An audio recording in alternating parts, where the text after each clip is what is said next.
한국이 미국의 지갑을 결국 열었습니다. 백악관의 이 한마디가 전 세계를 충격에 빠뜨렸습니다. 미국 펜타곤조차 불가능하다고 단정했던 북극 쇄빙선 기술을 한국이 완성했기 때문입니다. 만약 이 혁명적 기술이 카타르에 넘어갔다면 미국은 북극 패권을 영원히 잃을 수 있었습니다. 어떻게 6.25 전쟁 때 초콜릿이나 구걸하던 나라가 우리보다 앞선 기술을 가진 거죠? 처음에는 미국도 한국이 러시아나 중국에서 기술을 훔친 게 아니냐는 의심의 시선을 보냈지만 한국은 그동안 비밀리에 숨겨온 이것을 미국에게 처음으로 보여줬고, 그제서야 미국은 덴마크가 아니라 한국이 북극의 판도를 바꿀 유일한 파트너라고 판단했습니다. 도대체 세계 최강대국인 미국이 카타르의 2배 가격을 내면서까지 한국을 선택하게 만든 비밀무기, 이것은 무엇일까요? 그리고 한국은 전 세계 어느 나라도 개발하지 못했던 극한 환경용 SMR 원자로를 어떻게 가장 먼저 완성한 것일까요? 당신이 몰랐던 충격적인 한국의 이야기가 지금부터 시작됩니다. 안녕하세요. 해외감 동튜브입니다.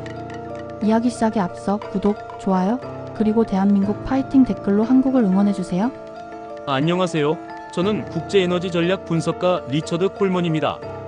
저는 지난 15년간 워싱턴에서 전 세계 원자력 정책과 북극권 자원 개발 프로젝트를 분석해온 사람입니다. 제 책상 위에는 매일 아침 각국 정부의 기밀 보고서와 에너지 시장 동향 자료가 쌓이고, 저는 그 속에서 미국의 다음 전략을 설계하는 일을 해왔죠. 그런 제가 지난달 한국행 비행기에 올랐을 때만 해도 이번 출장이 제 인생관을 송두리째 바꿔놓을 줄은 전혀 몰랐습니다. 펜타곤에서 날아온 긴급 지시는 간단했습니다. 한국의 한 조선소가 북극용 쇄빙선을 건조 중이니 기술 수준을 확인하고 구매 가능성을 타진하라는 것이었죠. 솔직히 말하면 저는 이 임무를 대수롭지 않게 생각했습니다. 북극 쇄빙선이라는 게 결국 두꺼운 얼음을 깨는 배 아닙니까? 러시아나 핀란드 같은 북극권 국가들이 수십 년간 축적해온 기술인데 한국이 갑자기 뛰어들어서 뭘 할 수 있겠느냐는 게 제 솔직한 생각이었습니다. 더군다나 한국은 625 전쟁 이후 미국의 원조로 겨우 일어선 나라 아닙니까? 제 아버지 세대만 해도 한국 아이들이 미군 부대 앞에서 초콜릿을 구걸하던 모습을 TV로 봤다고 하더군요. 그런 나라가 70년 만에 원자력 기술까지 다룬다는 게 제게는 그저 성장 스토리 정도로만 들렸습니다. 인천공항에 도착한 저는 곧바로 남쪽 창원으로 이동했습니다. 공항에서 조선소까지 가는 내내 저는 차창 밖 풍경을 무심히 바라보고 있었죠. 고층 아파트들이 빼곡히 들어선 모습이 인상적이긴 했지만 그게 기술력과 무슨 상관이겠습니까? 조선소 정문에 도착했을 때 마중 나온 한국 측 담당자는 40대 중반쯤 되어 보이는 엔지니어였습니다. 그는 유창한 영어로 저를 안내하며 이번에 건조 중인 쇄빙선의 개요를 설명하기 시작했는데 저는 그의 말을 반쯤만 듣고 있었습니다. 어차피 기술 사양서는 나중에 받아볼 테니 지금은 형식적인 인사치레만 하면 된다고 생각했거든요. 그런데 그가 마지막에 덧붙인 한마디가 제 귀를 확 잡아 끌었습니다. 지금 건조 중인 쇄빙선에는 한국이 독자 개발한 소형 모듈 원자로 SMR이 탑재된다는 것이었습니다. 저는 그 순간 웃음이 나올 뻔했습니다. SMR 기술은 미국도 아직 상용화 단계에 도달하지 못한 차세대 기술 아닙니까? 프랑스와 러시아가 수십 년간 연구해도 극한 환경용 SMR은 이론적 설계 단계에 머물러 있는데 한국이 그걸 배에 실었다는 겁니까?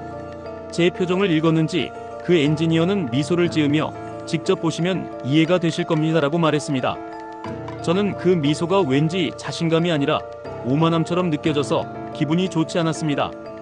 조선소 내부로 들어서자 거대한 건조독이 눈앞에 펼쳐졌습니다. 그리고 그 중앙에 하얗게 칠해진 선체가 마치 거대한 고래처럼 누워 있었죠. 선체 옆면에는 타이탄이라는 이름이 새겨져 있었고 수백 명의 작업자들이 개미처럼 붙어서 용접 작업을 하고 있었습니다. 겉모습만으로는 확실히 압도적인 크기였습니다. 하지만 저는 알고 있었죠. 배가 크다고 해서 기술력이 뛰어난 건 아니라는 걸 말입니다. 중요한 건 엔진과 동력원 그리고 극한 환경에서의 내구성 아닙니까? 엔지니어는 저를 선체 내부로 안내했습니다. 좁은 통로를 지나 엔진룸에 도착했을 때 저는 처음으로 눈을 크게 떴습니다. 그곳에는 제가 펜타곤 보고서에서나 봤던 소형 원자로 모듈이 정교하게 설치되어 있었거든요. 은빛 외장재로 감싸진 그 장치는 마치 SF 영화에서 본 우주선 엔진 같았습니다. 엔지니어가 태블릿을 꺼내 몇 가지 수치를 보여줬습니다. 출력 150메가와트 연속 가동시간, 3년 극저온 영하 60도 환경에서 정상 작동 보증. 저는 그 숫자들을 보면서 속으로 코웃음을 쳤습니다.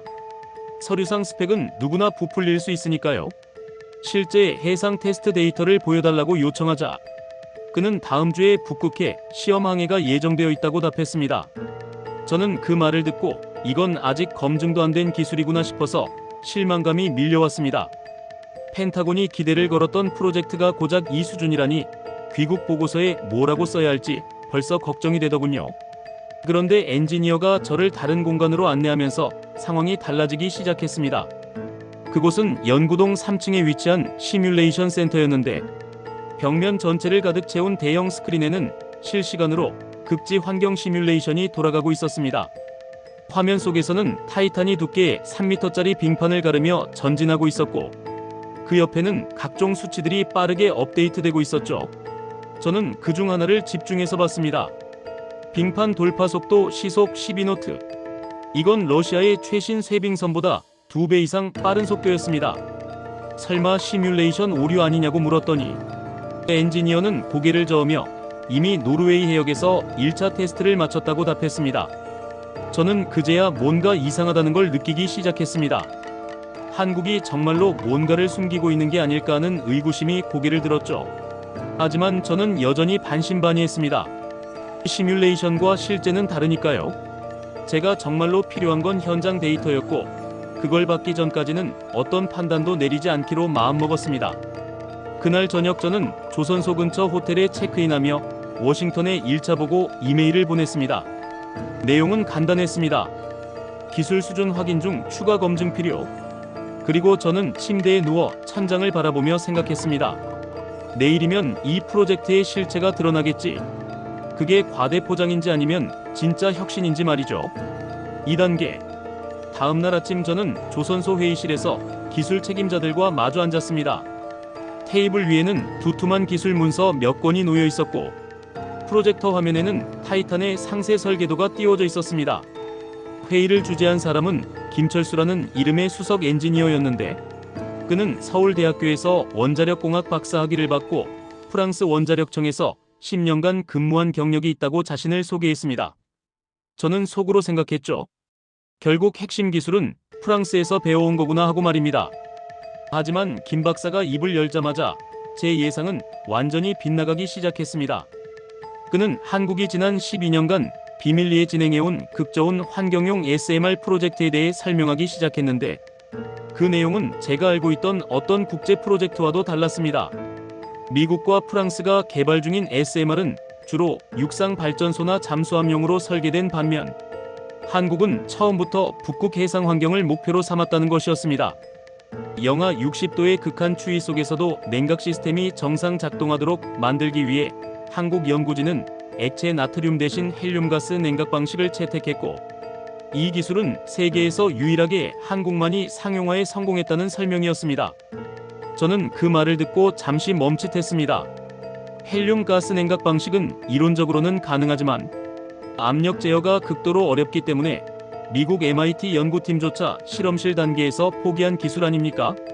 그런데 한국이 그걸 배에 실을 정도로 안정화시켰다는 겁니까? 저는 반사적으로 물었습니다.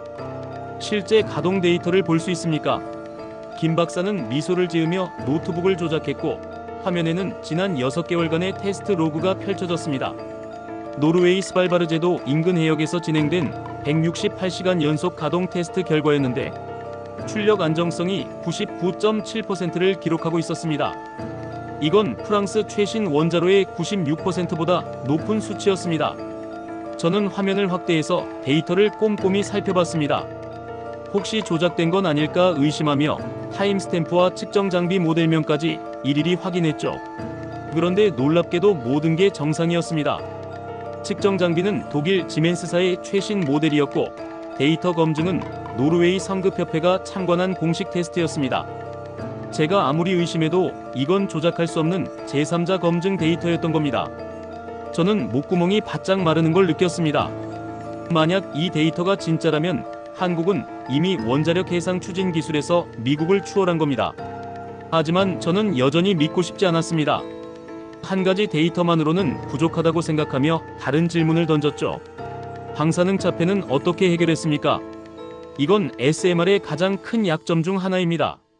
아무리 소형화해도 방사능 누출 위험은 여전히 존재하고, 특히 북극처럼 환경이 취약한 지역에서는 조그마한 사고도 재앙이 될 수 있으니까요. 김 박사는 이번에도 차분하게 답했습니다. 한국은 다층 세라믹 복합재를 개발해 기존 납, 차폐막보다 40% 가벼우면서도 방사선 차단율은 99.99%를 달성했다고 말입니다. 이 소재는 한국의 한 대기업 계열 소재 연구소에서 개발한 것으로 이미 국제원자력기구의 안전 인증을 받았다는 설명이었습니다. 저는 그제야 깨달았습니다. 한국은 단순히 배 한 척을 만든 게 아니라 원자력 해상 추진이라는 새로운 생태계 전체를 구축해 놓은 거였습니다. 원자로 설계부터 냉각 시스템 차폐 소재 제어 시스템까지 모든 핵심 기술을 자체 개발해서 통합한 겁니다. 회의가 끝나고 저는 혼자 복도를 걸으며 머릿속을 정리하려 애썼습니다.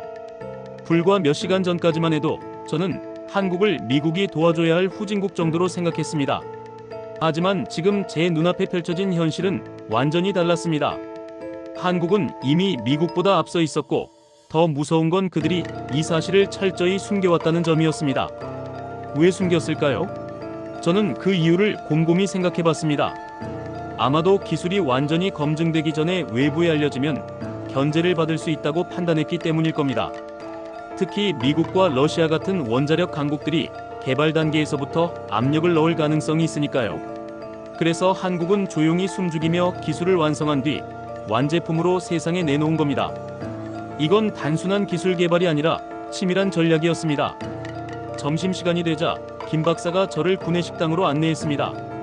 식당은 수백 명의 엔지니어들로 붐볐고, 그들은 작업복을 입은 채 빠르게 식사를 해치우고 다시 현장으로 돌아갔습니다. 저는 그들의 얼굴을 유심히 관찰했습니다. 피곤해 보였지만 눈빛만큼은 살아있었습니다. 마치 자신들이 뭔가 대단한 일을 해내고 있다는 자부심이 느껴지는 표정이었죠. 김 박사가 저에게 물었습니다. 어떻습니까? 미스터 콜먼, 우리 기술이 펜타곤의 기대에 부응할 만합니까? 저는 솔직하게 답했습니다. 솔직히 말하면 기대 이상입니다. 하지만 한 가지 궁금한 게 있습니다. 왜 이제야 이 기술을 공개한 겁니까? 김 박사는 잠시 침묵하더니 천천히 입을 열었습니다. 우리는 준비가 완료될 때까지 기다렸습니다. 기술이 완벽하지 않은 상태에서 공개하면 신뢰를 잃을 수 있으니까요. 그리고 솔직히 말하면 세계가 한국을 인정할 준비가 되어 있지 않았습니다. 여전히 많은 사람들이 한국을 조립공장 정도로 생각하니까요. 하지만 이제는 다릅니다. 우리는 증명할 준비가 되었습니다. 그의 말을 듣는 순간 저는 묘한 감정을 느꼈습니다. 부끄러움이었습니다. 저 역시 한국을 그렇게 봤으니까요. 미국의 기술을 모방하고 값싼 노동력으로 제품을 찍어내는 나라 정도로 말입니다. 하지만 제가 본 건 그런 나라가 아니었습니다. 한국은 조용히 자신들만의 길을 개척하며 세계 최고 수준의 기술을 확보한 나라였습니다. 그리고 이제 그들은 세계에 당당히 맞서려 하고 있었습니다. 식사를 마치고 김 박사는 저를 또 다른 시설로 안내했습니다. 조선소 뒤편에 위치한 극저온 테스트 센터였는데, 그곳에서는 영하 80도까지 온도를 내릴 수 있는 대형 냉동고가 가동되고 있었습니다. 그 안에서는 타이탄에 들어갈 각종 부품들이 극한 환경 테스트를 받고 있었죠. 저는 유리창 너머로 그 광경을 지켜보며 생각했습니다. 이 사람들은 진심이구나. 단순히 배를 팔아서 돈을 벌려는 게 아니라 정말로 북극을 정복하려는 거구나. 그리고 그 야망을 이룰 기술을 이미 손에 쥐고 있구나. 3단계. 그날 오후 김 박사는 제게 특별한 제안을 했습니다. 내일 새벽 5시에 부산 앞바다에서 타이탄의 실제 빙산 충돌 테스트가 예정되어 있으니 직접 참관하지 않겠느냐는 것이었습니다. 저는 망설임 없이 승낙했습니다. 아무리 서류와 시뮬레이션이 완벽해도 실제 성능을 눈으로 확인하기 전까지는 최종 판단을 내릴 수 없었으니까요. 그날 밤 저는 호텔 방에서 펜타곤에 보낼 중간 보고서를 작성하며 고민에 빠졌습니다. 지금까지 확인한 데이터만으로도 한국의 기술력이 예상을 훨씬 뛰어넘는다는 건 분명했지만 여전히 제 안에는 의구심이 남아 있었습니다. 혹시 모든 게 완벽하게 꾸며진 쇼가 아닐까 하는 생각이 머릿속을 떠나지 않았거든요. 결국 저는 보고서에 이렇게 적었습니다. 기술 수준은 검증 가능한 범위에서 세계 최고 수준으로 판단됨. 그러나 실외역 테스트 결과 확인 후 최종 평가 예정. 다음날 새벽 4시 30분 전은 호텔 로비에서 조선소 직원을 만나 부산항으로 이동했습니다. 아직 어둠이 가시지 않은 새벽 공기는 차가웠고 항구에는 이미 수십 명의 엔지니어들이 분주하게 움직이고 있었습니다. 저는 그들을 따라 대형 관측선에 올라탔고 배는 천천히 항구를 빠져나가기 시작했습니다. 약 1시간을 항해한 끝에 우리는 목적지에 도착했습니다. 수평선 너머로 해가 떠오르기 시작했고 그 붉은 빛 속에서 타이탄이 모습을 드러냈습니다. 실제로 바다 위에 떠있는 그 배는 조선소 건조독에서 봤을 때보다 훨씬 더 압도적으로 느껴졌습니다. 전체 길이 180m에 폭 40m 하얀 선체는 마치 거대한 요새 같았고 이마에 장착된 쇠빙용 강화 선수는 검은 금속 광택을 내며 위협적으로 빛나고 있었습니다. 김 박사가 무전기를 통해 타이탄에 신호를 보냈습니다. 잠시 후 배의 엔진에서 낮은 진동음이 들려왔고 그 소리는 점점 커지더니 마침내 깊고 웅장한 울림으로 바뀌었습니다. 저는 그 소리를 들으며 가슴이 두근거리는 걸 느꼈습니다. 이건 일반 디젤 엔진 소리가 아니었습니다. 원자로에서 생성된 에너지가 터빈을 돌리며 만들어내는 독특한 저주파 진동이었죠. 김 박사가 설명했습니다. 지금 원자로 출력을 30%까지 올리고 있습니다. 테스트에는 50%면 충분하지만 만약을 대비해 여유분을 확보하는 겁니다. 저는 쌍안경으로 타이탄을 관찰하며 물었습니다. 오늘 테스트 목표가 정확히 뭡니까? 김 박사는 태블릿 화면을 제게 보여주며 답했습니다. 저기 전방 3km 지점에 두께 2.5m짜리 인공 빙판을 설치해놨습니다. 타이탄이 시속 10노트로 돌진해서 그걸 관통하는 시간과 선체 손상 정도를 측정할 겁니다. 저는 그 말을 듣고 속으로 계산을 했습니다. 두께 2.5m면 남극 겨울철 해빙과 비슷한 수준입니다. 러시아의 최신 쇠빙선도 이 정도 두께를 뚫으려면 시속 5노트 이하로 감속해야 하는데 한국은 그 2배 속도로 돌파하겠다는 겁니까? 저는 고개를 저으며 말했습니다. 불가능합니다. 그 속도로 충돌하면 선체가 견디지 못할 겁니다. 김 박사는 빙그레 웃으며 대답했습니다. 그래서 보여드리려는 겁니다. 무전기에서 타이탄 선장의 목소리가 들려왔습니다. 출력 50% 도달 전진 준비 완료. 김 박사가 명령을 내렸습니다. 시작하십시오.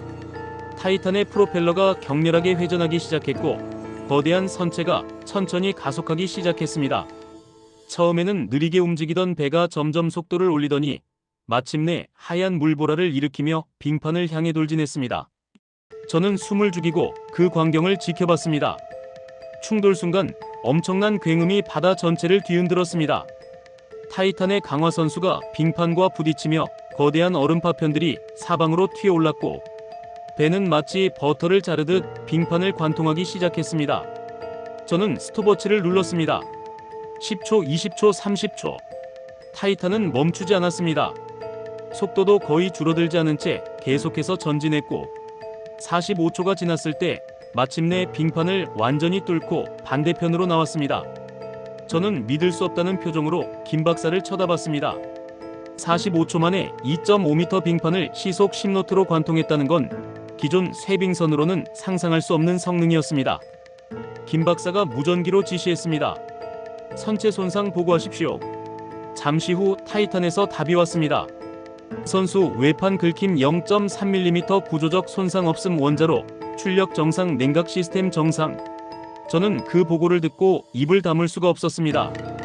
김 박사가 제 어깨를 두드리며 말했습니다. 이제 믿으시겠습니까, 미스터 콜먼? 한국은 이미 북극을 정복할 준비를 마쳤습니다. 저는 고개를 끄덕이며 인정할 수밖에 없었습니다. 이건 단순한 기술 시연이 아니었습니다. 한국은 북극 항로 개척이라는 21세기 최대 지정학 게임에서 가장 강력한 카드를 손에 쥔 겁니다. 관측선이 타이탄 옆으로 접근했고 저는 배에 올라 직접 선체를 살펴볼 수 있었습니다. 충돌 지점을 자세히 관찰했지만 정말로 미세한 긁힘 외에는 아무런 손상도 보이지 않았습니다. 이건 선체 강판의 품질이 엄청나게 우수하다는 증거였습니다. 저는 강판을 손으로 만져보며 물었습니다. 이 소재는 뭡니까? 김 박사가 답했습니다. 한국의 한 철강 대기업이 개발한 극저온 고강도 합금강입니다. 영하 70도에서도 인성을 유지하며 기존 선박용 강판보다 40% 높은 충격 저항성을 갖고 있습니다. 이미 미국 성급협회와 유럽 성급협회의 인증을 모두 받았습니다. 저는 그제야 깨달았습니다. 한국이 만든 건 단순히 쇠빙선 한 척이 아니라 북극 해양산업 전체를 지배할 수 있는 기술 생태계였다는 것을 말입니다. 원자로부터 선체 소재 추진 시스템 제어 소프트웨어까지 모든 핵심 기술을 자체 보유하고 있었고 그 각각이 세계 최고 수준이었습니다. 제가 가장 충격받은 건 따로 있었습니다. 타이탄의 제어실에 들어갔을 때 저는 벽면에 걸린 낡은 흑백 사진 한 장을 발견했습니다. 625 전쟁 당시 미군 트럭 앞에서 초콜릿을 구걸하는 한국 소년의 사진이었습니다. 김 박사가 그 사진을 가리키며 조용히 말했습니다. 저 소년이 지금 이 조선소 명예 고문으로 계십니다. 85세이신데 아직도 매주 이곳에 오셔서 젊은 엔지니어들을 격려하십니다. 그분이 항상 하시는 말씀이 있습니다. 다시는 구걸하지 않을 나라를 만들자고. 저는 그 사진을 한참 동안 바라봤습니다. 그리고 지난 70년간 한국이 걸어온 길이 주마등처럼 스쳐 지나갔습니다. 전쟁의 폐허에서 세계 10위권 경제대국으로, 그리고 이제는 미국조차 인정할 수밖에 없는 기술 강국으로 말입니다. 저는 그 순간 부끄러움과 동시에 경외감을 느꼈습니다. 관측선으로 돌아온 저는 김 박사에게 단도직입적으로 물었습니다. 펜타곤이 타이탄을 구매하려면 어떤 조건이 필요합니까? 김 박사는 잠시 침묵하더니 태블릿을 꺼내 하나의 문서를 제게 보여줬습니다. 그건 이미 작성되어 있던 계약서 초안이었는데 제가 그 금액을 보는 순간 눈이 휘둥그레졌습니다. 38억 달러. 한국 돈으로 약 5조 원이 넘는 금액이었습니다. 저는 반사적으로 말했습니다. 이건 너무 비쌉니다.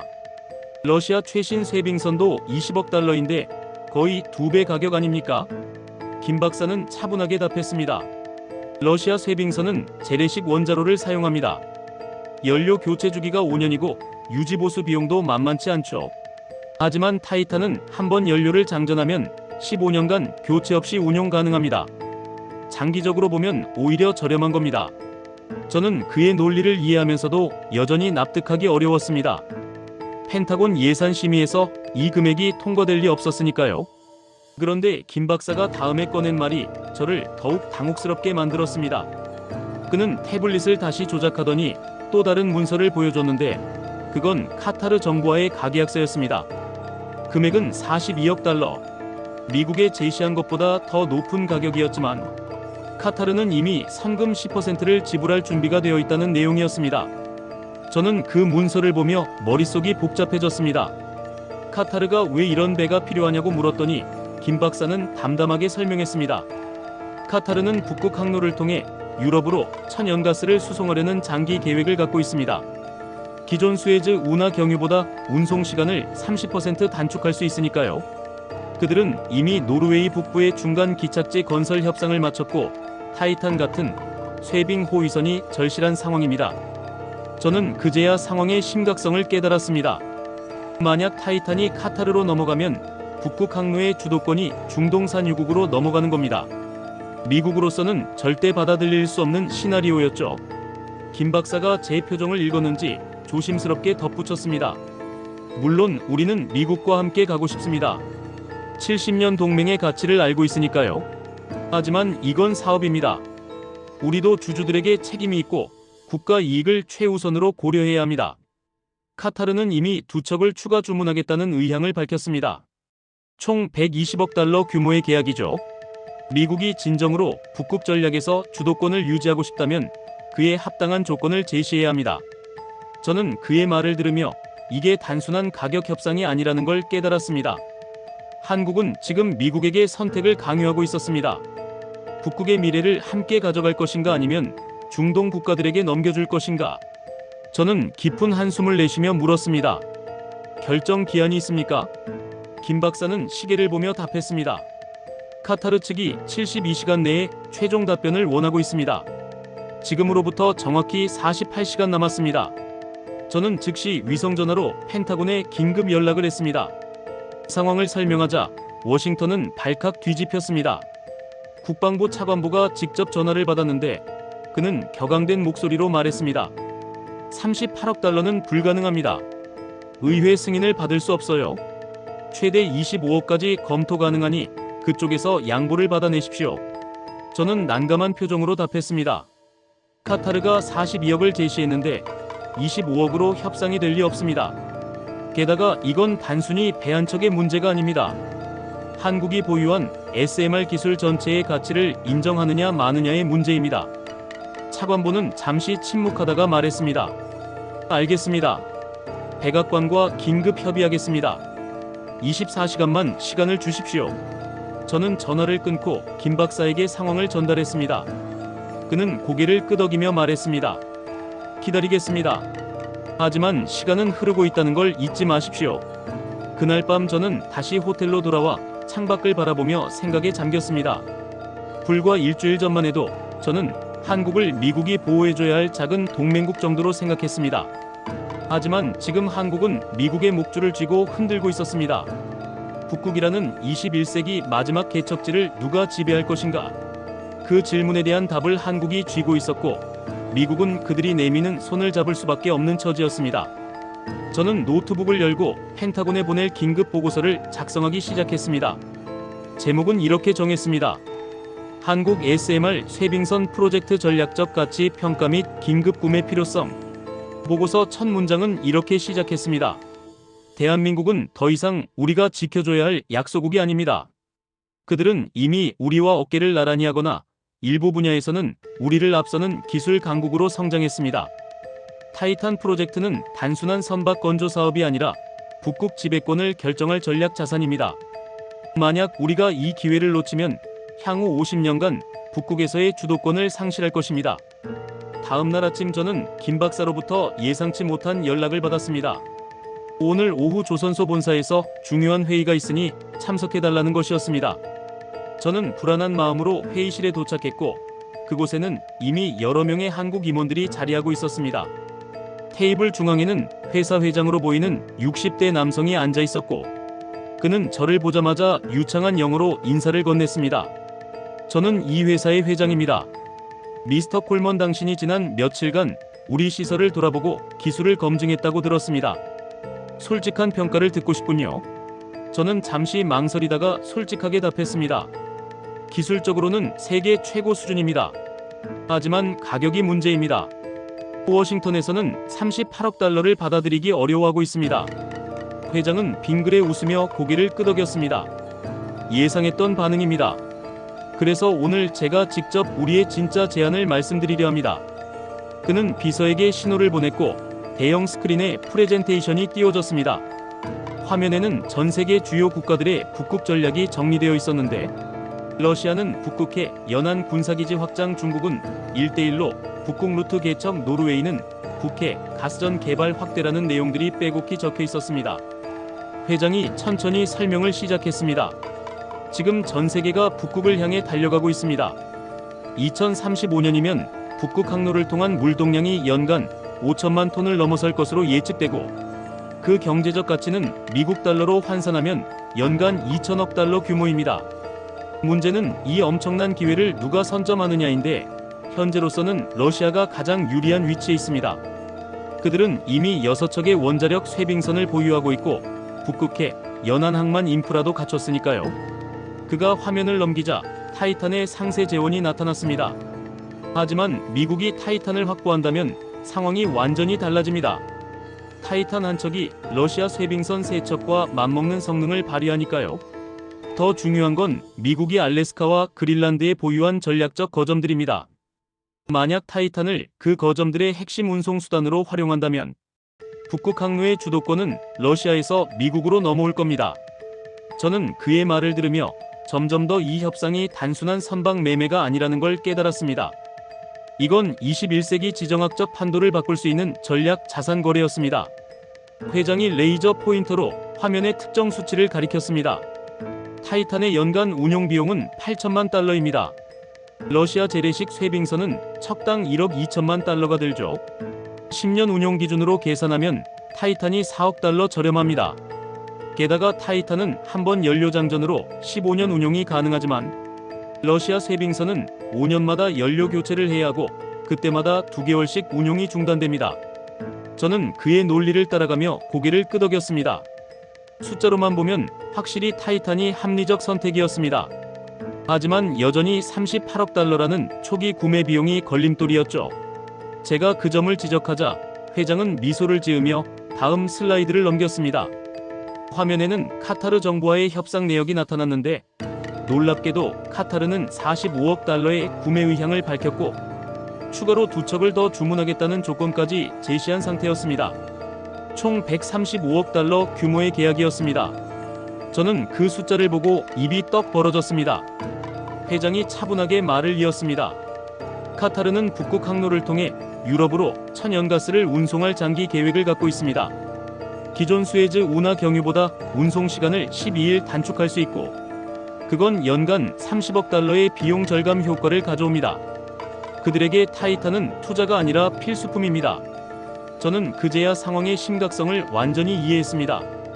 만약 타이탄이 카타르로 넘어가면 중동산 유국들이 북극 항로까지 장악하게 되는 겁니다. 그건 미국의 에너지 안보에 치명적인 위협이 될 것이고 더 나아가 북극을 둘러싼 지정학적 균형이 완전히 무너질 수도 있었습니다. 회장이 제 표정을 읽었는지 조심스럽게 덧붙였습니다. 물론 우리는 미국과 함께 가고 싶습니다. 625 전쟁 때부터 지금까지 70년 동맹의 가치를 우리는 잘 알고 있습니다. 하지만 이건 감정이 아니라 사업입니다. 우리도 주주들에게 책임이 있고 무엇보다 대한민국의 국익을 최우선으로 고려해야 합니다. 카타르는 이미 성금 10%인 13억 5천만 달러를 즉시 송금할 준비가 되어 있습니다. 미국이 진정으로 이배를 원한다면 그에 합당한 성의를 보여줘야 합니다. 저는 목이 타는 걸 느끼며 물었습니다. 그렇다면 미국에게 요구하는 조건이 정확히 뭡니까? 회장은 잠시 침묵하다가 김 박사에게 고개를 끄덕였고 김 박사가 새로운 문서를 제 앞에 놓았습니다. 그건 수정된 계약서 초안이었는데 거기에는 놀라운 내용이 적혀 있었습니다. 첫째 구매 가격을 38억에서 34억 달러로 인하한다. 둘째, 미국 백악관이 공식 성명을 발표하여 대한민국을 북극 전략의 핵심 파트너로 명시하고 향후 모든 SMR 관련 국제협력에서 한국을 주도국으로 인정한다.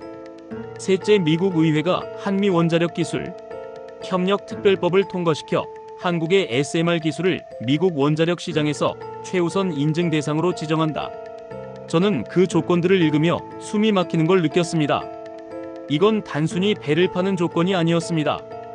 한국이 미국에게 요구하는 건 기술 강국으로서의 공식적 인정이었고 나아가 향후 수십 년간 지속될 전략적 파트너십의 재정이었습니다. 회장이 제 눈을 똑바로 바라보며 천천히 말했습니다. 미스터 콜먼, 우리가 원하는 건 돈이 아닙니다. 사실 카타르가 제시한 135억 달러가 재정적으로는 훨씬 매력적입니다. 하지만 우리는 자유민주주의 가치를 공유하는 나라와 함께 가고 싶습니다. 다만 한 가지 분명히 하고 싶은 게 있습니다. 우리는 더 이상 미국의 하청업체가 아닙니다. 기술을 받아 쓰는 학생도 아니고요. 우리는 독자적으로 세계 최고 수준의 기술을 개발했고 그걸 인정받을 자격이 있습니다. 만약 미국이 여전히 한국을 70년 전 그 가난한 나라로 본다면 우리는 다른 선택을 할 수밖에 없습니다. 그의 말에는 협박이 아닌 담담한 현실 인식이 담겨 있었습니다. 저는 그 순간 깨달았습니다. 한국은 이미 오래전에 미국을 따라잡았고 어쩌면 일부 분야에서는 앞질렀는지도 모른다는 것을 말입니다. 김 박사가 조용히 덧붙였습니다. 우리는 72시간을 기다리겠습니다. 카타르 측이 최종 답변 기한을 그때까지로 못 박았기 때문입니다. 지금으로부터 정확히 46시간 남았습니다. 만약 그때까지 워싱턴에 답이 없거나 우리 조건을 받아들이지 않는다면 우리는 카타르와 계약할 겁니다. 저는 즉시 위성전화를 꺼내 펜타곤에 긴급 연락을 했습니다. 국방부 차관보가 전화를 받았고 저는 한국 측의 새로운 제안을 그대로 전달했습니다. 차관보는 처음에는 황당하다는 반응을 보였습니다. 백악관 성명이라니요? 그건 외교 문제입니다. 국방부 선에서 결정할 수 있는 사안이 아니에요. 저는 단호하게 답했습니다. 그렇다면 백악관과 국무부를 즉시 소집하십시오. 이건 단순한 무기 구매건이 아닙니다. 북극 전체의 미래가 걸린 문제입니다. 만약 우리가 놓치면 향후 50년간 북극에서 미국은 2등 국가로 전락할 겁니다. 차관보는 잠시 침묵하다가 알겠습니다라고 답했습니다. 백악관 국가안보회의를 긴급 소집하겠습니다. 24시간 내로 방향을 정하겠습니다. 저는 전화를 끊고 회장에게 상황을 전달했습니다. 회장은 고개를 끄덕이며 말했습니다. 기다리겠습니다. 하지만 시간은 흐르고 있다는 걸 잊지 마십시오. 미스터 콜먼, 당신도 잘 아시겠지만 카타르는 농담으로 저런 금액을 제시하지 않습니다. 그들은 진심이고 우리도 마찬가지입니다. 저는 그날 밤 호텔로 돌아와 창밖을 바라보며 깊은 생각에 잠겼습니다. 불과 일주일 전만 해도 저는 한국을 미국이 보호해줘야 할 작은 동맹국 정도로 생각했습니다. 하지만 지금 한국은 미국의 목줄을 쥐고 흔들고 있었습니다. 그들은 기술로 협상 테이블의 주도권을 완전히 장악했고 미국이 원하는 걸 손에 쥔 채 조건을 제시하고 있었습니다. 다음 날 오후 워싱턴에서 긴급 화상회의가 소집되었습니다. 백악관 국가안보보좌관, 국무부 차관, 국방부 장관, 그리고 에너지부 장관까지 참석한 최고위급 회의였습니다. 저는 서울의 호텔방에서 노트북을 통해 회의에 참여했고 화면 속 워싱턴 관료들의 표정은 하나같이 심각했습니다. 국가안보보좌관이 회의를 주재하며 말했습니다. 콜먼 분석관, 현지 상황을 정확히 보고해 주십시오. 저는 지난 며칠간 확인한 모든 내용을 빠짐없이 전달했습니다. 타이탄의 기술 수준, SMR 원자로의 성능 빙판 돌파 테스트 결과, 그리고 한국 측이 제시한 조건들까지 말입니다. 보고가 끝나자 회의실에 잠시 침묵이 흘렀습니다. 국방부 장관이 먼저 입을 열었습니다. 솔직히 말하면 한국이 이 정도 기술을 보유하고 있을 줄은 몰랐습니다. 우리 정보기관들은 뭘 한 겁니까? CIA 국장이 난처한 표정으로 답했습니다. 한국은 이 프로젝트를 극비리에 진행했습니다. 민간 조선소 주도로 개발했기 때문에 정부 차원의 기밀 누출이 거의 없었고 우리 정보망에도 포착되지 않았습니다. 에너지부 장관이 끼어들었습니다. 문제는 기술 유출이 아닙니다. 문제는 한국이 SMR 분야에서 우리를 앞질렀다는 겁니다. MIT와 스탠포드에서 10년째 연구 중인 극저온 환경용 SMR을 한국이 먼저 상용화했다는 건 우리 원자력 산업 전체에 경종을 울리는 사건입니다. 국무부 차관이 우려 섞인 목소리로 말했습니다. 더 큰 문제는 한국이 요구하는 조건입니다. 백악관 공식 성명은 그렇다 치더라도 의회 특별법까지 요구하는 건 사실상 한국을 원자력 분야 최우선 파트너로 격상시키라는 겁니다. 프랑스와 영국이 이걸 어떻게 받아들이겠습니까? 국가안보보좌관이 테이블을 손으로 두드리며 정리했습니다. 외교적 파장은 나중 문제고 지금 당장 결정해야 할 건 이겁니다. 타이탄을 확보하느냐 마느냐? 만약 카타르가 가져가면 어떤 일이 벌어질까요? 국방부 소속 북극전략 담당관이 자료를 화면에 띄우며 설명했습니다. 카타르가 타이탄 3척을 확보하면 그들은 북극 항로의 핵심 운송 사업자로 부상할 겁니다. 현재 카타르는 노르웨이 스발바르 제도의 보급기지 건설을 추진 중이고 아이슬란드 정부와도 항만 사용 협정을 논의 중입니다. 만약 타이탄까지 확보한다면 카타르는 중동에서 유럽까지 천연가스 운송 루트를 완전히 재편할 수 있습니다. 그건 미국의 유럽 LNG 수출 전략에 치명타가 될 겁니다. 에너지부 장관이 덧붙였습니다. 연간 최소 200억 달러 규모의 시장을 카타르에 내주는 겁니다. 회의실이 다시 조용해졌습니다. 숫자가 명확해지자 선택지는 분명해졌습니다. 국가안보보좌관이 한 명씩 의견을 물었고 국방부 장관이 먼저 답했습니다. 저는 구매를 지지합니다. 34억 달러는 결코 비싼 가격이 아닙니다. 향후 북극 전략을 고려하면 오히려 저렴합니다. 에너지부 장관도 동의했습니다. 장기적으로 보면 한국과 SMR 기술 협력을 강화하는 게 우리에게도 이익입니다. 그들의 냉각 시스템 기술은 우리가 배워야 할 부분이 많습니다. 국무부 차관만이 유보적 입장을 보였습니다. 외교적 파장을 최소화할 방법을 찾아야 합니다. 프랑스와 영국에게 사전 설명이 필요합니다. 국가안보보좌관이 결론을 내렸습니다. 알겠습니다. 대통령께 보고 드리고 최종 결정을 받겠습니다. 콜먼 분석관은 현지에서 대기하십시오. 6시간 내로 연락드리겠습니다. 저는 회의가 끝나고 노트북을 닫으며 깊은 한숨을 내쉬었습니다. 이제 공은 백악관으로 넘어갔고 저는 그저 기다릴 수밖에 없었습니다. 5시간 후 제 전화기가 울렸습니다. 국가안보보좌관이었습니다. 그는 간결하게 말했습니다. 대통령께서 승인하셨습니다. 한국 측 조건을 모두 수락합니다. 내일 오전 백악관에서 긴급 기자회견이 열릴 예정이고 대통령이 직접 성명을 발표하실 겁니다. 콜먼 분석관 수고했습니다. 당신이 미국의 북극 전략을 지켜냈습니다. 저는 감사합니다라고 답했지만 속으로는 복잡한 감정이 밀려왔습니다. 제가 뭘 지킨 걸까요? 오히려 한국에게 미국이 무릎 꿇은 게 아닐까요? 저는 즉시 김 박사에게 연락했고 그는 조용히 알겠습니다. 내일 오전 조선소에서 뵙시다라고만 답했습니다. 다음 날 오전 워싱턴 백악관 브리핑룸에는 전 세계 언론이 모여들었습니다. 대통령이 단상에 올라 준비된 성명서를 읽기 시작했습니다. 미국은 오늘 대한민국과 역사적인 전략적 파트너십을 체결했습니다. 북극 항로 개척과 차세대 원자력 기술 협력에 관한 포괄적 협정입니다. 대한민국은 단순한 동맹국이 아닙니다. 그들은 21세기 청정 에너지와 극지 개척 분야에서 미국과 어깨를 나란히 하는 기술 선도국입니다. 미국 정부는 한국을 북극 전략의 핵심 파트너로 공식 인정하며 향후 모든 SMR 관련 국제 협력에서 한국을 우선 협력 대상으로 대우할 것입니다. 또한 미국 의회에 한미 원자력 기술 협력 특별법 제정을 요청할 것이며 한국의 SMR 기술을 미국 시장에서 최우선 인증 대상으로 지정하도록 하겠습니다. 이는 625전쟁 이후 70년간 지속되어 온 한미 동맹이 새로운 차원으로 진화하는 역사적 순간입니다.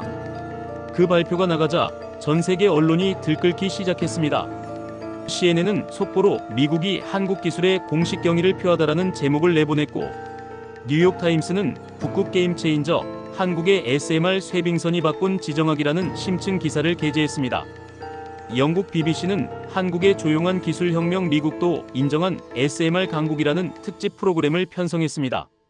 중국 관영 매체들은 당혹스러운 반응을 보였고 일본 언론들은 한국이 어떻게 이런 기술을 개발했는지 집중 분석 기사를 쏟아냈습니다. 저는 서울에서 그 모든 보도들을 지켜보며 묘한 감정에 휩싸였습니다. 일주일 전만 해도 한국을 무시했던 제가 이제는 한국의 승리를 목격하는 증인이 되어 있었으니까요.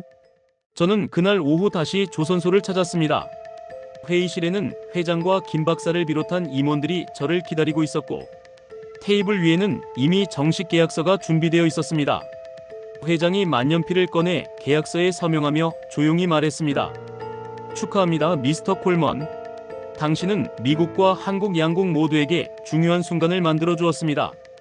저는 그의 손을 맞잡으며 답했습니다. 축하는 제가 드려야 할 것 같습니다. 한국은 이번 협상에서 원하던 모든 걸 얻었으니까요. 회장은 빙그레 웃으며 고개를 저었습니다. 아직 당신이 모르는 게 하나 있습니다. 그가 김 박사에게 눈짓을 하자 김 박사가 새로운 파일을 제 앞에 펼쳤습니다. 그건 놀랍게도 카타르와의 계약서였는데 거기에는 취소됨이라는 도장이 찍혀 있었습니다. 저는 의아한 표정으로 물었습니다. 이게 무슨 의미입니까? 카타르가 포기했습니까? 회장이 천천히 대답했습니다. 포기가 아닙니다. 처음부터 없었습니다. 저는 그 말을 듣고 잠시 멍해졌습니다. 무슨 뜻입니까? 카타르와의 협상은 가짜였단 말입니까? 회장이 고개를 끄덕였습니다. 정확히 말하면 카타르 측의 관심은 진짜였습니다. 실제로 그들은 45억 달러를 제시했고 우리와 여러 차례 협상을 진행했습니다. 하지만 우리는 처음부터 카타르에 팔 생각이 없었습니다. 저는 혼란스러워하며 물었습니다. 그렇다면 왜 저에게 그런 말을 한 겁니까? 왜 저를 압박한 겁니까? 김 박사가 조용히 설명했습니다. 미스터 콜먼, 만약 우리가 처음부터 미국에만 제안했다면 어땠을까요? 펜타곤은 가격을 깎으려 했을 겁니다. 기술 이전을 요구했을 테고 어쩌면 우리가 러시아나 중국에서 기술을 훔쳤다고 의심하며 온갖 검증 절차를 요구했겠죠. 하지만 카타르라는 경쟁자가 있으니 상황이 달라졌습니다. 미국은 우리 기술의 가치를 제대로 평가했고 우리가 요구하는 조건들을 진지하게 받아들였습니다. 회장이 덧붙였습니다. 우리가 원한 건 단순히 배를 파는 게 아니었습니다. 우리는 인정받고 싶었습니다. 70년간 미국의 그늘에 가려져 있던 한국이 이제는 독자적인 기술 강국이라는 걸 세계에 알리고 싶었습니다. 그리고 그 목표를 이뤘습니다. 백악관 성명이 그 증거입니다. 저는 그제야 모든 퍼즐이 맞춰지는 걸 느꼈습니다. 한국은 처음부터 완벽한 시나리오를 짜놓고 있었습니다. 카타르를 미끼로 활용해 미국을 압박하고 미국이 스스로 한국의 가치를 인정하도록 만드는 전략이었습니다. 저는 감탄과 동시에 약간의 배신감을 느꼈습니다. 그럼 저는 당신들의 계획에 이용당한 겁니까? 회장이 진지한 표정으로 답했습니다. 이용이 아닙니다. 협력입니다. 당신이 없었다면 이 계약은 성사되지 못했을 겁니다. 당신은 한국의 기술을 직접 확인하고 그 가치를 워싱턴에 정확히 전달했습니다. 당신의 보고서가 없었다면 백악관은 우리 제안을 진지하게 받아들이지 않았을 겁니다. 당신은 한국과 미국을 연결하는 다리 역할을 했고 그 덕분에 양국 모두 이익을 얻었습니다. 저는 그의 말을 곱씹으며 천천히 고개를 끄덕였습니다. 화가 나지는 않았습니다. 오히려 한국의 치밀함과 전략적 사고에 감탄했습니다. 그들은 기술만 뛰어난 게 아니라 그 기술을 활용하는 방법까지 완벽하게 계산했던 겁니다. 회장이 일어서며 말했습니다. 이제 공장을 한 번 더 둘러보시겠습니까? 마지막으로 보여드릴 게 있습니다. 저는 그를 따라 조선소 깊숙한 곳으로 들어갔습니다. 거기에는 타이탄보다 훨씬 더 큰 선박의 골조가 건조되고 있었습니다. 회장이 설명했습니다. 이건 타이탄 2세대 모델입니다. 길이 240m에 SMR 출력 250MW 빙판 돌파 능력은 5m까지 가능하도록 설계했습니다. 그리고 가장 중요한 건 이겁니다. 그는 설계도의 특정 부분을 가리켰는데 거기에는 수십 대의 드론과 로봇이 그려져 있었습니다. 완전 자율 운항 시스템입니다. 타이탄 2세대는 인공지능으로 제어되는 100대의 소형 드론을 탑재해 반경 200km 내의 빙판 상태를 실시간으로 분석하고 최저 항로를 스스로 찾아냅니다. 선원은 단 20명만 있으면 되고 대부분의 운항은 AI가 담당합니다. 저는 그 설계도를 보며 할 말을 잃었습니다. 한국은 이미 다음 단계를 준비하고 있었고 그 기술 수준은 제가 상상했던 것보다 훨씬 앞서 있었습니다. 회장이 조용히 말했습니다. 타이탄은 시작일 뿐입니다. 우리는 향후 10년간 총 12척의 차세대 쇄빙선을 건조할 계획입니다. 그중 절반은 미국과 함께 갈 것이고 나머지는 유럽 국가들과 협력할 겁니다. 한국은 이제 북극 해양 산업의 중심이 될 것입니다. 저는 그날 저녁 조선소를 떠나며 마지막으로 타이탄을 바라봤습니다. 석양빛에 물든 하얀 선체는 마치 한국이라는 나라의 지난 70년을 상징하는 것처럼 보였습니다. 전쟁의 폐허에서 일어나 세계 10위권 경제대국이 되고 이제는 미국조차 인정하는 기술 강국으로 우뚝 선 기적 같은 여정 말입니다. 저는 주머니에서 지갑을 꺼내 $1 지폐 한 장을 꺼냈습니다. 그리고 그걸 조심스럽게 접어 타이탄 선체 아래 작은 틈에 끼워 넣었습니다. 이건 팁이 아니었습니다. 70년 전 미군 트럭 앞에서 초콜릿을 구걸하던 소년들이 이제는 세계 최강 대국의 지갑을 열게 만들었다는 사실에 대한 전 미국인의 소소한 경의의 표시였습니다. 공항으로 향하는 차 안에서 저는 펜타곤에 보낼 최종 보고서를 작성했습니다. 제목은 한국 SMR 쇄빙선 프로젝트 완료 보고 및 향후 전략 제언이었습니다. 저는 키보드를 두드리며 지난 일주일간의 경험을 정리했습니다. 보고서의 핵심 문장은 이렇게 적었습니다. 미국은 더 이상 한국을 지켜줘야 할 약소국으로 인식해서는 안 됩니다. 대한민국은 이미 우리를 일부 기술 분야에서 앞지른 강국이며 북극 전략에서 우리가 반드시 함께 가야 할 유일한 파트너입니다. 타이탄 프로젝트는 단순한 선박 구매가 아니라 21세기 지정학적 판도를 재편하는 전략적 투자입니다. 향후 미국은 한국과의 기술 협력을 대폭 강화해야 하며 특히 SMR 분야에서는 한국을 스승으로 대우하는 겸허함이 필요합니다. 그 문장을 쓰는 동안 저는 묘한 감정을 느꼈습니다. 일주일 전에 저라면 절대 이런 글을 쓰지 않았을 겁니다. 하지만 지금의 저는 이게 진실이라는 걸 알고 있었습니다. 한국은 조용히 자신들의 길을 걸으며 세계 최고 수준의 기술을 확보했고 이제 그들은 세계 무대의 중심으로 당당히 걸어 나오고 있었습니다. 저는 보고서 마지막 문단에 개인적 소회를 덧붙였습니다. 본 분석관은 이번 출장을 통해 중요한 교훈을 얻었습니다.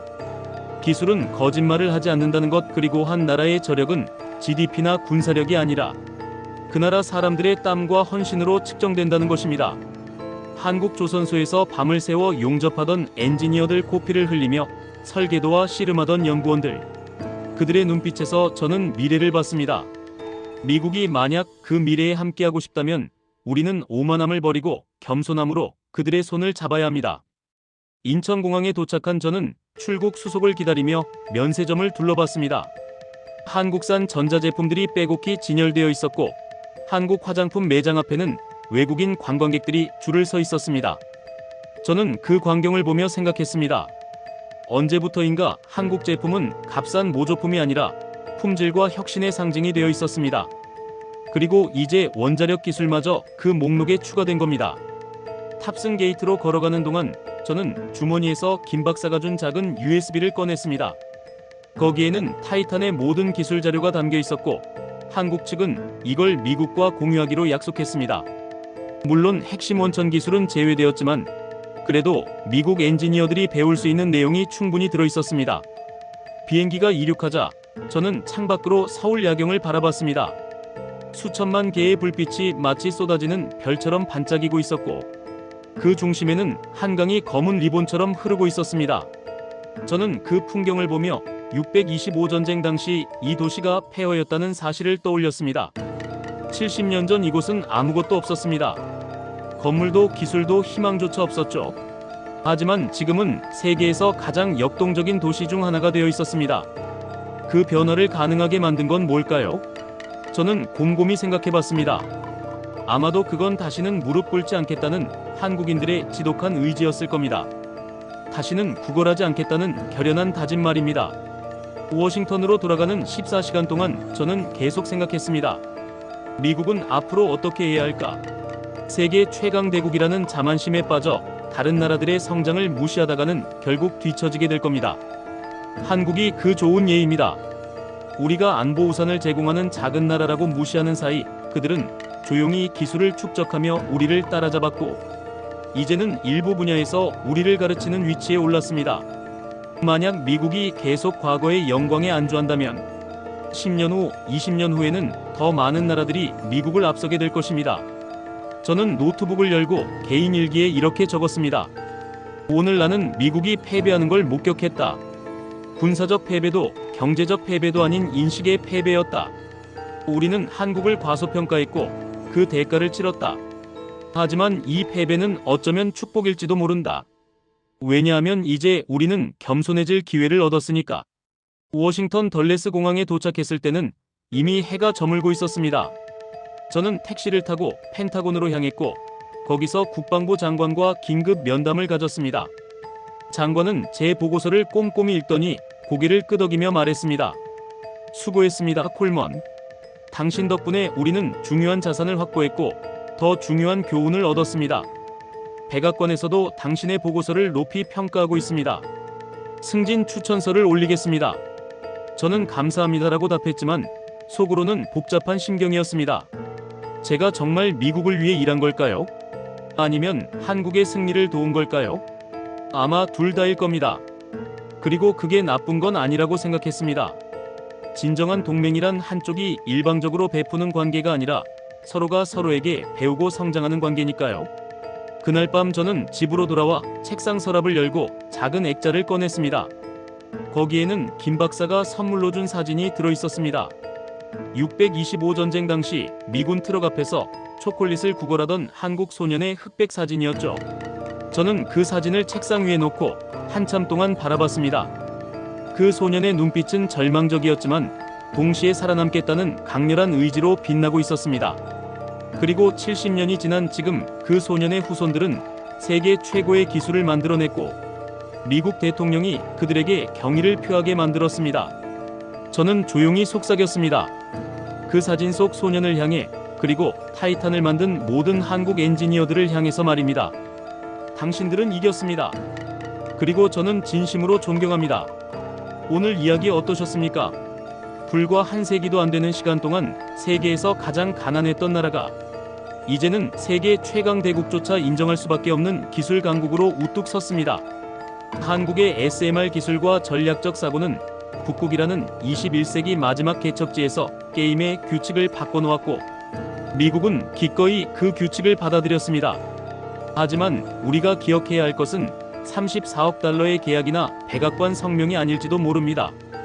그것은 바로 차가운 조선소에서 밤을 새워 용접하던 엔지니어들의 땀, 그리고 다시는 무릎 꿇지 않겠다던 그 결연한 다짐 아닐까요? 지금 우리가 누리는 이 자부심이 거저 얻어진 것이 아님을, 누군가의 치열한 헌신 위에 세워진 것임을 다시 한번 깨닫게 되는 밤입니다. 채널 보시고 직접 만드셔야 합니다.